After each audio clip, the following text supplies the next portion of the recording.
Sir Rod Stewart may be at home at his Essex mansion, but his heart is thousands of miles away in Italy.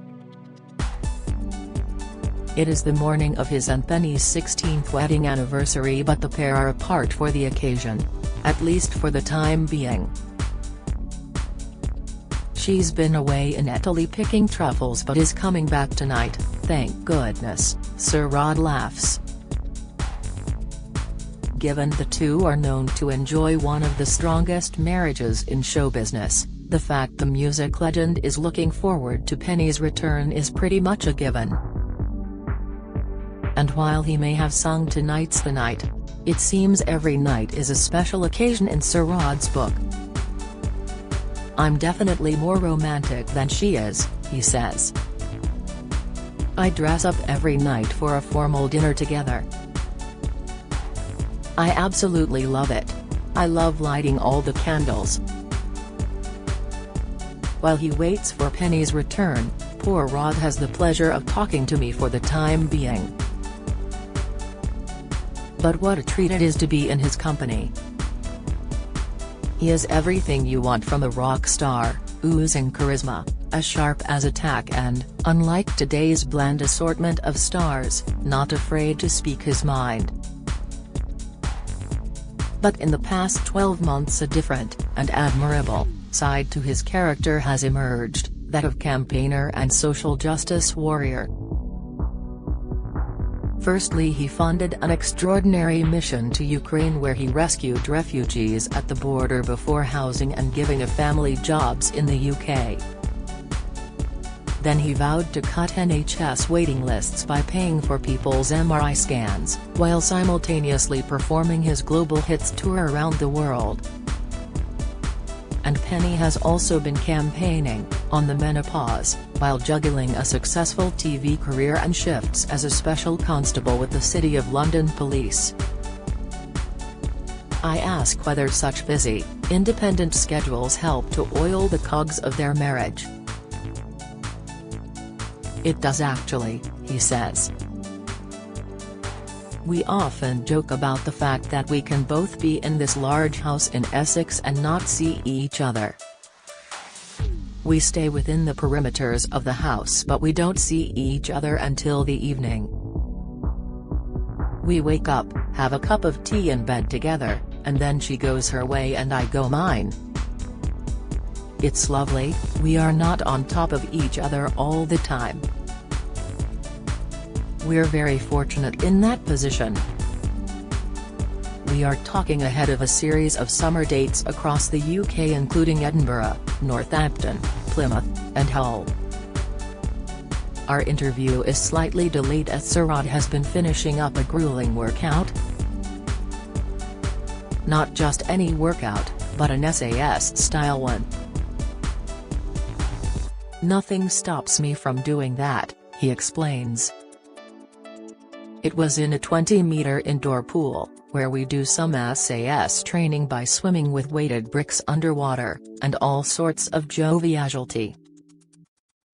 For a 78-year-old, it's rather impressive."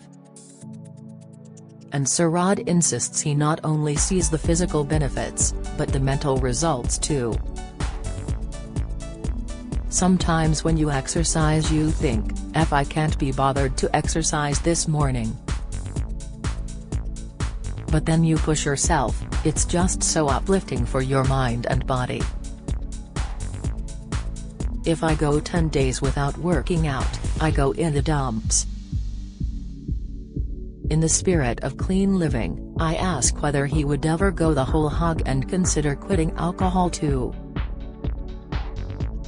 His reply is succinct and to the point. "Fuck that, mate, no, I enjoy my drink," he roars. "But I don't get as outrageously drunk as I used to. I can control it." And as if to hammer home his point, he has launched his own blended scotch, called Wolfie's Whiskey, which he describes as a rascal of a thing. As you'd expect, Sir Rod has been hands-on road testing batches at Loch Lomond Distillery. Each bottle has Rhythm of My Heart, his 1991 hit, emblazoned on the base, as a nod to the song's Scottish folk roots. "It's a fine tipple, especially when celebrating a Celtic win," he jokes. "And by the sound of it, it will certainly be flowing while on tour. I've got 12 in my band, and 6 gorgeous women, and we have lots and lots of fun," he says. "They are all very young, in their 20s and 30s, and they keep me young. We like a drink before we go on, and a drink when we come off too. We party, but at the same time we're very, very professional." Going on the road would also not be complete without his other great passion, his model railway. For the past 27 years, Sir Rod has been working on a massive model of a U.S. city based on New York and Chicago around 1945. The singer, who once had a hit with a cover of Tom Waits' song Downtown Train, put the model city together in an attic at his home in Los Angeles before relocating it to the UK 12 months ago. It came over in 2 bloody great big containers. Thousands of boxes. And it took 8 or 9 months to even begin to make it look like a layout, but it really is fabulous now. So fabulous in fact that during downtime on tour, he is always allocated a special room where he fastidiously works on the project. "The hotels will give me a room with fans to get rid of the smell of paint, as well as a big work table, covered with a cloth. I bring loads of containers with all my tools. I might be building a factory, and when I finish it, I will bring it back home and put it on the layout. I mean, I would have died of boredom because one of the downsides of touring is when you're in a strange town, sometimes there are no museums or anything to see. You are just sitting there watching television. It can be horrible. When not on the road." Dad of 8, Sir Rod is a big family man and recently became a grandfather twice in 1 week. On May 9, daughter Ruby had son Otis, and then 4 days later, his son Liam welcomed son Louis. Rod shares daughter Ruby with ex-girlfriend Kelly Emberg and Liam with ex-wife Rachel Hunter. Celtic fan Sir Rod, who also has sons Alistair, 18, and Aidan, 13, with Penny, says, "It was very fulfilling. There was supposed to be 6 weeks apart, but one was late and one was early and we got done in 4 days. They are both boys and they have already got their Celtic tops. There's no other way they can go, right? My other boys are Celtic too, they had no option either when they were born." Our conversation drifts back to his campaigning and his zeal to help people desperate for scans. He has already paid for a day's worth of scans at his local NHS hospital but wants to do more. "I thought it would be a flood of offers but nothing happened. You need to help me get this out there," he says. I ask whether he may set his sights on other issues, such as potholes.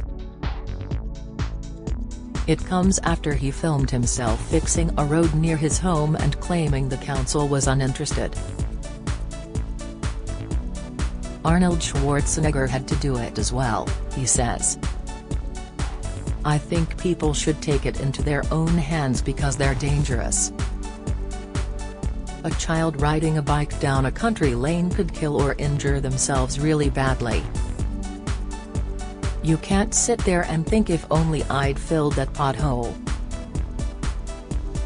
He says the local council told him off through the press for doing it, but added, funnily enough the council within 3 months had the whole road, which is a mile long, renovated.